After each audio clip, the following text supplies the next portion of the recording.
দেখুন, প্রথম কথা হলো যে 12 বছর বয়স হলে ছেলে বালেগ হতে পারে, নাবালেগ ছিল কিনা এটা বলা কঠিন।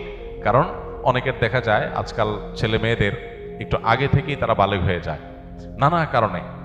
তো 11-12 বছর বয়সে যদি কারো স্বপ্নদোষ হয়, শুরু হয়ে যায়, দাড়ি গোপ ইত্যাদি গজায় যায়, তাহলে সে বালেগ প্রাপ্তবয়স্ক হয়ে যায়। অতএব সে এরকম কিছু হয়ে থাকতে পারে, প্রাপ্তবয়স্ক হতে পারে। কিন্তু যেটাই হোক না কেন, অভিভাবক হিসাবে আপনাদের কর্তব্য হলো তার জন্য আল্লাহর কাছ থেকে আল্লাহর কাছে মাফ চাওয়া, মাগফিরাত চাওয়া।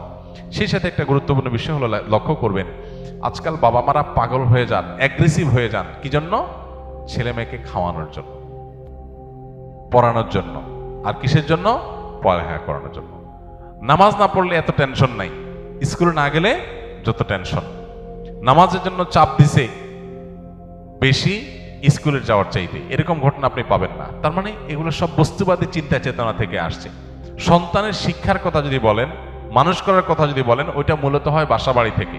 শিক্ষা প্রতিষ্ঠানে যাওয়ার সাথে সেটা সম্পর্কে এতটা থাকে না। শিক্ষা প্রতিষ্ঠানে গেলে তার ভ্যালু অ্যাড হয়, সে অনেক বেশি টাকা জোগাড় করার উপযুক্ত হয়, সমাজে তার ক্যারিয়ারকে সে ভালো একটা জায়গায় নিয়ে যেতে পারে, এগুলো হয়।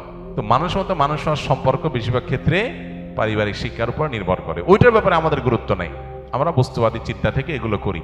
নিজেরা হয়ে গেছি টাকা পয়সা মেশিন, ছেলে মেয়েকেও টাকা পয়সা মেশিন বানাতে চাই।